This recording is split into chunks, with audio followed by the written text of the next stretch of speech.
Shalom, Bapak Ibu yang terkasih. Selamat pagi semua. Tetap sukacita. Pagi ini saya akan sharing, eh karena kayaknya kita udah 2 minggu, bahkan hampir 1 bulan ini bicara tentang compassion ya. Nah sekarang hari ini saya mau kasih sedikit motivasi Bapak Ibu supaya apa yang kita kerjakan ini 1 bulan ini tentang jiwa-jiwa, punya hati, melihat orang bukan hanya bersimpati, naik ke level empati, tetapi juga sampai kepada berbelas kasihan, welas asih gitu Bapak Ibu.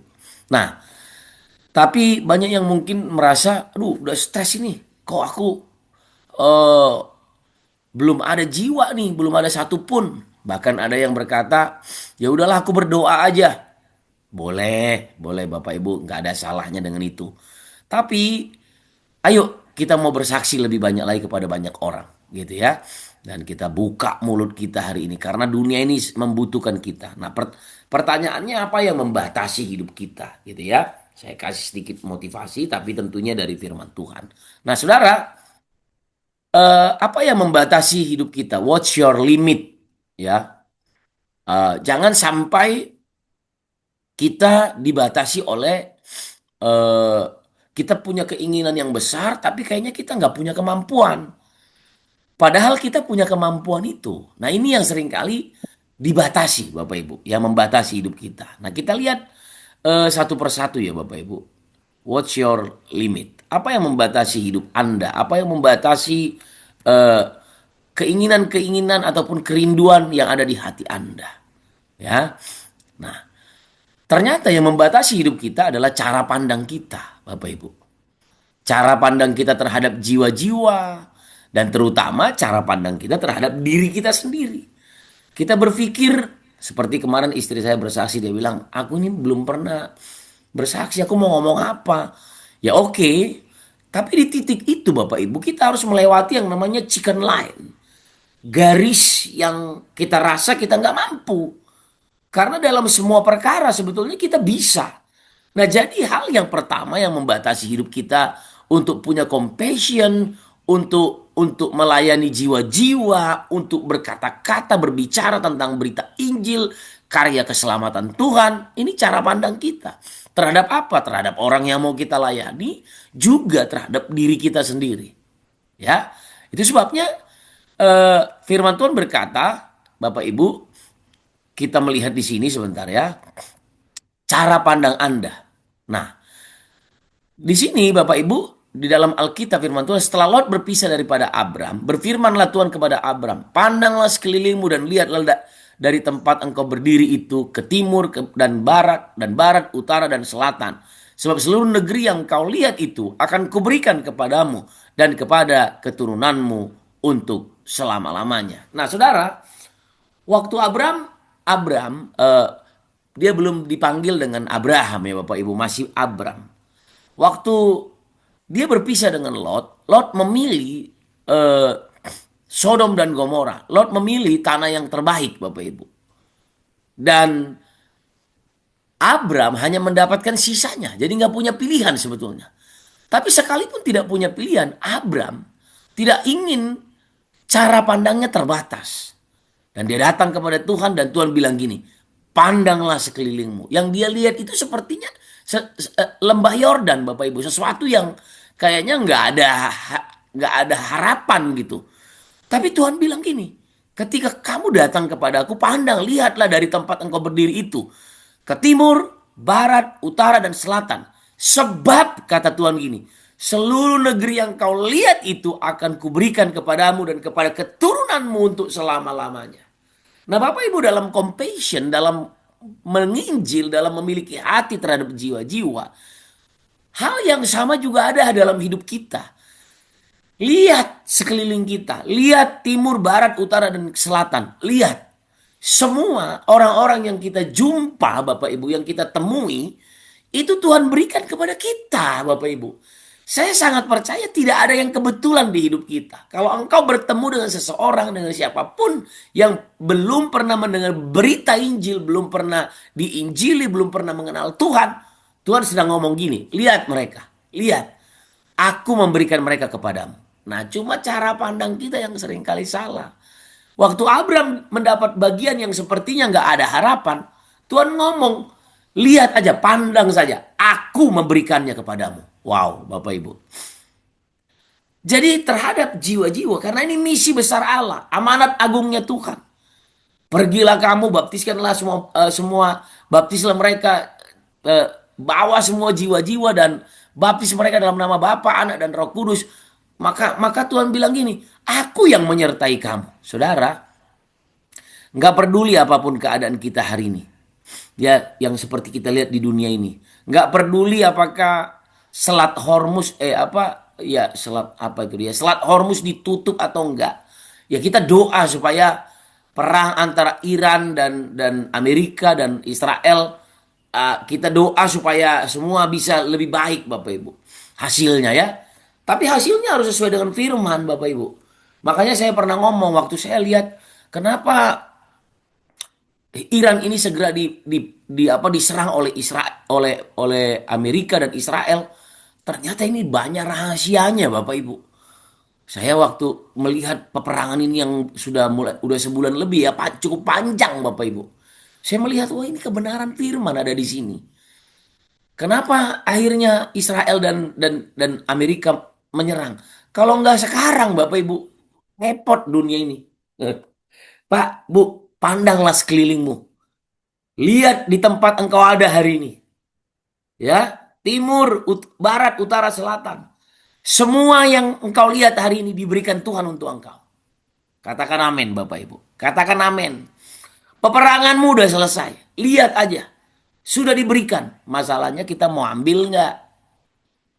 Jadi seringkali yang membatasi kita untuk menginjil, punya compassion, cara pandang kita yang salah. Ya, cara kita melihat yang masih belum sesuai dengan kebenaran firman Tuhan. Ya. Nah, kita lihat cara pandang yang benar. Ini dia cara pandang yang benar. Kita ini raja wali Bapak Ibu. Kita ini bukan ayam. Makanya saya bilang seringkali kita nggak berjalan karena kita nggak melewati chicken line. Ini dalam pembahasan kami di BR berkali-kali. Chicken line. Garis untuk kita dari orang berdosa kepada orang benar. Nah, ini cara pandang yang benar. Kita harus berkata, aku ini raja wali. Aku ini bisa menolong. Aku ini orang yang sudah diangkat Tuhan tinggi. Kan itu arti kata bertobat Bapak Ibu ya.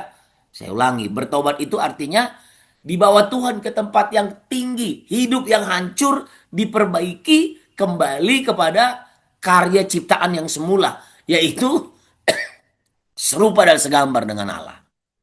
Jadi nggak ada alasan untuk kita bilang gini. Tapi aku nggak bisa ngomong, aku nggak bisa ini, aku nggak bisa ini. Musa ngomong gitu sama Tuhan. Sampai Tuhan marah. Tapi akhirnya Tuhan bilang, oke Tuhan kasih solusi. Kamu yang berjalan sebagai pemimpin. Nanti Harun yang aku akan pakai sebagai yang bicara. Saudara, bukannya Tuhan gak bisa mengubahkan Musa.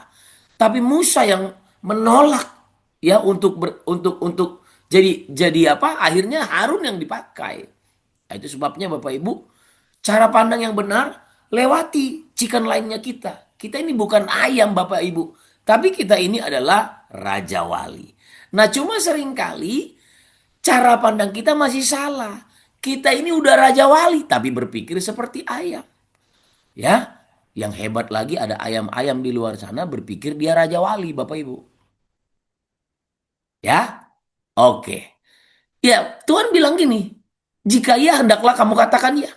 Jika tidak hendaklah kamu katakan tidak. Katakan amin Bapak Ibu. Pilihannya ada pada kita hari ini. Kita udah diselamatkan, kita udah disembuhkan. Tapi apakah kita masih berpikir dengan cara pandang yang salah? Nah, ini dia cara pandang yang benar. Kita ini adalah raja wali. Kalau engkau raja wali, berpikirlah seperti raja wali. Ya, Pak, Bu, setiap orang yang kita jumpai, orang yang belum percaya, mereka itu dikasih Tuhan buat kita.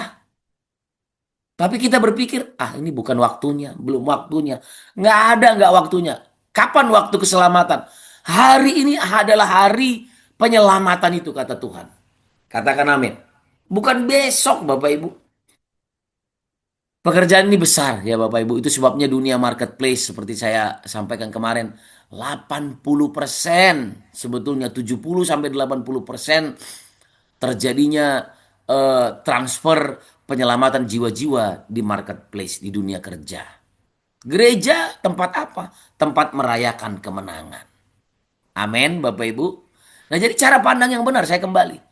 Kita ini Raja Wali berpikirlah seperti Raja Wali. Ayo yang udah mulai mungkin merasa aduh udah hampir sebulan ini mau cari jiwa di mana, mau cari jiwa di mana. Enggak.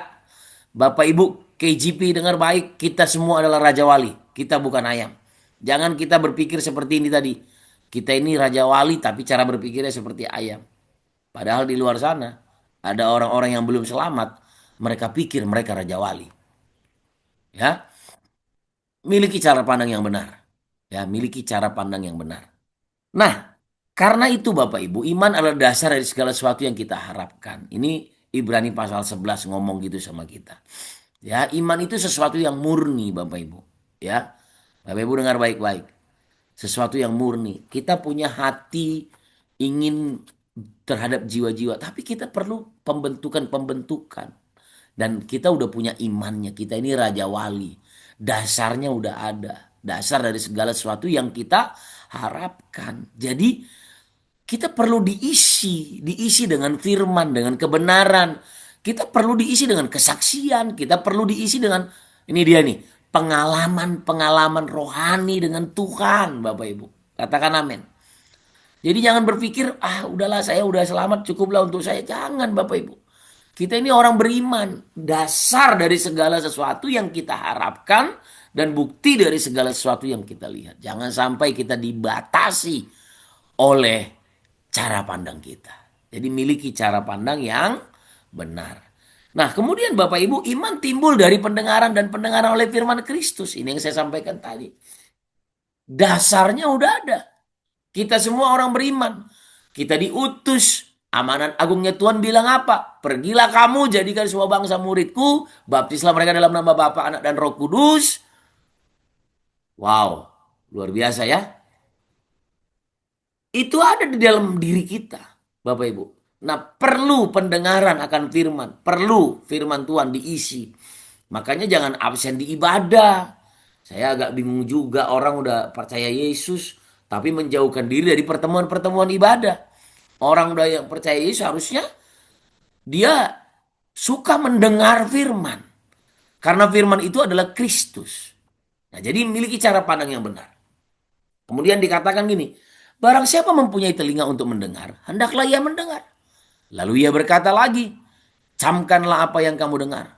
Ukuran yang kamu pakai untuk mengukur akan diukurkan kepadamu. Dan di samping itu akan ditambahkan lagi kepadamu. Karena siapa yang mempunyai kepadanya akan diberi.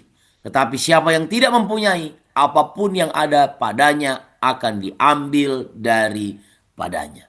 Saudara, semua Tuhan udah kasih sama kita. Tiap pagi kita udah perenungan salib, udah selesai Tuhan udah kasih.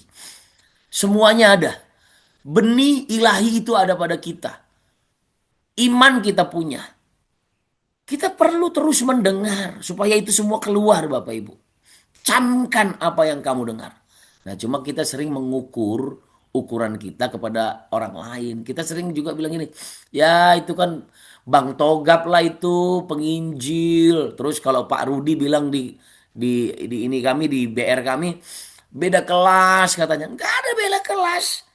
Kita ini satu kelas. Katakan amin ya. Kelas apa? Kelas orang percaya. Kelas apa? Kelas warga kerajaan sorga, Bapak Ibu. Ya jadi nggak ada satu orang pun yang berkata aku nggak bisa, itu bukan apa panggilanku. Untuk memberitakan Injil itu disampaikan kepada semua murid. Bukan hanya kepada satu dua murid. Kepada semua kita Bapak Ibu. Untuk memiliki compassion. Hatinya Yesus, hati yang berbelas kasihan. Nggak ada. Tuhan ngomong ini khusus Petrus, Yohanes saja ya. Yang lain nggak ada begitu Bapak Ibu. Kepada semua orang percaya. Kepada 500 orang yang menyaksikan kebangkitan Yesus. Kepada 500 pasang mata. yang menyaksikan bagaimana Yesus telah bangkit, dia memberitakan tentang kerajaan sorga, Bapak Ibu. Nah jadi Tuhan ngomong gini, kalau kamu udah diberi hati misi, kamu udah diberi hati compassion. Dan dia bilang gini, dan di samping itu kepada siapa yang mempunyai katanya akan diberi. Siapa yang menggunakan compassion itu memakainya dengan sesuai kehendak Allah, dia cari jiwa, maka ditambah-tambahkan lagi. Tetapi kepada siapa yang tidak mempunyai, ini perumpamaan tentang talenta Bapak Ibu ya. Yang satu talenta, dia punya satu tapi cuma dibiarkan saja. Dan ketika dibiarkan Tuhan bilang gini, apapun yang ada padanya akan diambil daripadanya. Saya berdoa, kita udah hampir sebulan, ya. Saya berdoa, seperti saya sampaikan 1 jiwa 1 bulan. Bawa kepada Tuhan. Bawa beribadah, bawa di komsel-komsel, Bapak Ibu. Ya, compassion. Karena orang-orang ini butuh kita. Mereka tersesat, terhilang. Kitalah yang menjadi jawaban hari ini. Ya, karena kita diutus oleh Tuhan. Katakan amin. Jadi jangan dibatasi oleh cara pandang kita. Jangan dibatasi, aku kan cuma ibu rumah tangga. Mau nginjil gimana? Pak, Bu, saya menyaksikan ada masih dengan kita hari ini seorang pembantu rumah tangga yang jadi penginjil, jadi pembantu rumah tangga. Semua pembantu rumah tangga di kompleks selamat karena dia. Wow, dari orang yang nggak percaya diinjili oleh majikannya ataupun bosnya, lalu dia percaya sama Yesus. Hari ini semua pembantu-pembantu satu komplek percaya Yesus dibikin sama dia. Nah, itu saudara. Ya, katakan amin. Yang ngerti katakan amin. Jangan dibatasi oleh cara pandang Anda. Aku kan cuma pedagang. Aku kan cuma di toko tiap hari. Aku kan cuma jaga-jaga warung. Bapak Ibu, justru kalau Anda punya warung, itu lebih mudah. Orang nggak punya warung, dia harus pergi keluar cari-cari orang. Kalau Anda buka toko, buka warung, orang datang ke warung Anda, injili. Salah satu di BR02, Pak Mangihut Sialagan, dia pedagang juga, dia pendeta juga, dia tenaga perintis kita di Pematang Siantar. Dia pedagang, di bonnya dia tulis, Tuhan Yesus adalah jawaban dalam kehidupan. Itu di bon jualannya Bapak Ibu. Ya, dia tulis tentang Yesus di situ. Ada orang nanya, nanti jadi nggak laku daganganmu. Dia bilang, oh justru makin laku karena ada Tuhan Yesus di sana. Saudara, terlalu banyak cara. Tapi yang membatasi kita, cara pandang kita. Kita nggak punya cara pandang yang benar. Ya, makanya firman Tuhan katakan, karena itu perhatikanlah cara kamu mendengar. Karena siapa yang mempunyai kepadanya akan diberi. Tetapi siapa yang tidak mempunyai daripadanya akan diambil. Juga apa yang ia anggap ada padanya. Jadi kadang-kadang orang berpikir gini. Aku udah orang Kristen.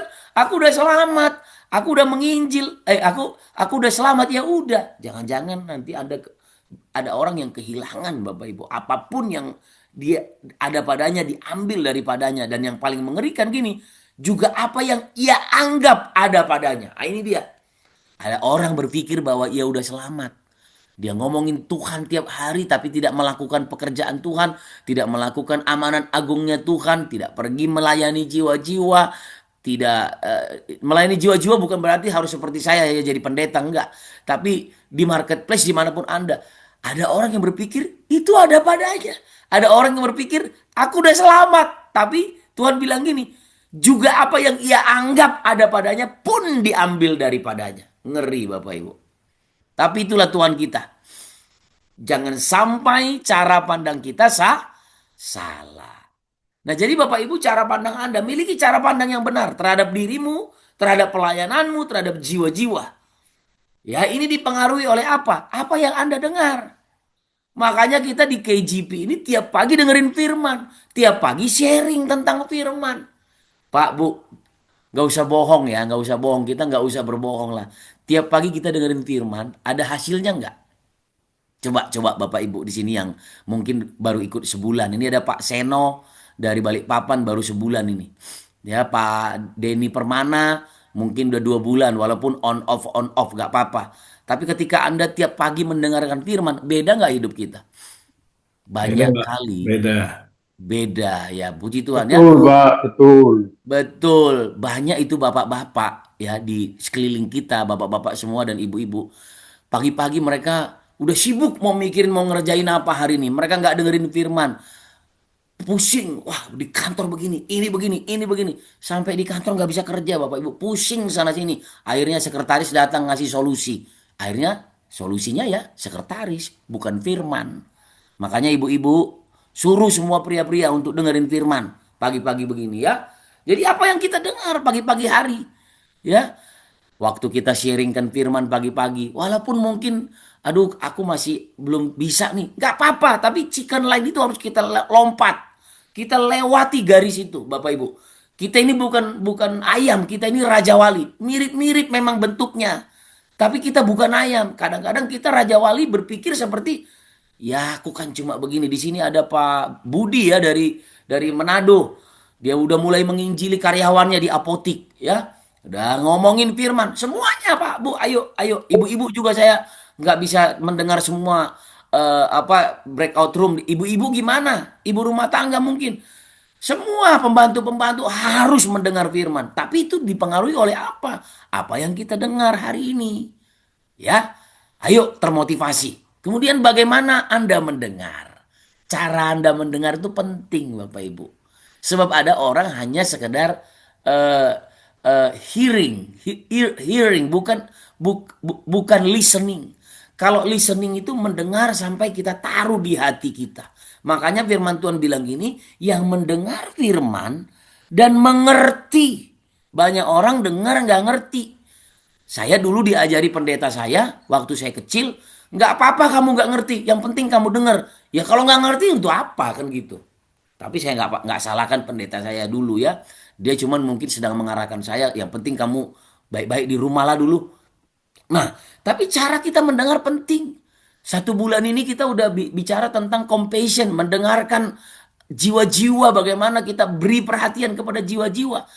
Apakah kita cuma asal mendengar aja? Yang penting gua udah dengar firman Tuhan tadi pagi, tapi nggak taruh di dalam hati. Tanah hati itu tanah yang harus digarap tiap hari, Bapak Ibu, sehingga tanah hati kita itu tidak menjadi tanah tiga yang lain. Ada tanah pinggir jalan, ada tanah berbatu-batu, ada tanah semak duri. Tapi tanah hati kita untuk menjadi jadikan tanah hati kita tanah yang baik. Caranya gimana? Dengar. Taruh firman Tuhan dalam hatimu. Katakan amin.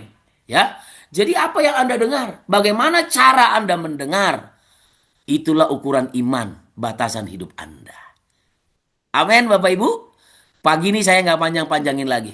Ya. 1 bulan kita udah bicara ini, nanti sharingkan ini. Apa yang Anda dengar hari-hari ini di KJP ini, apakah mengubahkan hidup Anda? Bagaimana cara Anda mendengar? Sharingkan ini. Selama 1 bulan kita bicara tentang compassion, apakah iman kita naik? Apakah kita sudah melakukan? Pak, Bu, gini, dengar baik-baik ya. Firman itu kalau nggak dilakukan, itu juga sia-sia Bapak Ibu. Tapi ketika firman dilakukan, maka iman kita melewati batasan-batasan. Menerobos, iman kita itu menerobos ketika kita bertindak, Bapak Ibu. Nah, jadi jangan dibatasi, jangan mau dibatasi oleh mungkin kita kelemahan tubuh kita. Aduh kan saya sakit, kan saya ini. Pak, Bu, kita udah lihat Nick Vujicic yang baru meninggal kemarin beritanya. Nggak punya kaki, nggak punya tangan, tapi jadi penginjil hebat. Nggak punya kaki, nggak punya tangan, tapi jadi motivator yang hebat. Banyak lagi kesaksian-kesaksian. Dengar, tidak ada yang bisa membatasi hidup Anda. Karena ukuran yang engkau ukurkan kepada dirimu, itulah yang membatasi hidupmu. Tapi Tuhan ciptakan kita serupa segambar dengan Dia. Amin, Bapak Ibu. Apa yang Anda dengar, bagaimana Anda mendengar, itulah ukuran imanmu dan batasan hidupmu. Nanti sharingkan ini supaya kita bergerak terus 2 bulan ke depan juga untuk jiwa-jiwa, cari jiwa, dan kemenangan berpihak kepada kita. Mari kita berdoa. Bapa, kami bersyukur, beri kami hati seperti hatimu Tuhan. Kami nggak mau dibatasi oleh apapun, karena firman-Mu tidak terbatas. Karena Engkau sanggup, karena berjalan bersama-sama dengan Engkau, kami sanggup menerobos segala sesuatu. Demi nama Yesus, kami mengucap syukur. Kami mau sharing firman-Mu. Haleluya. Amin. Tuhan berkati kita. Silakan masuk ke breakout room masing-masing.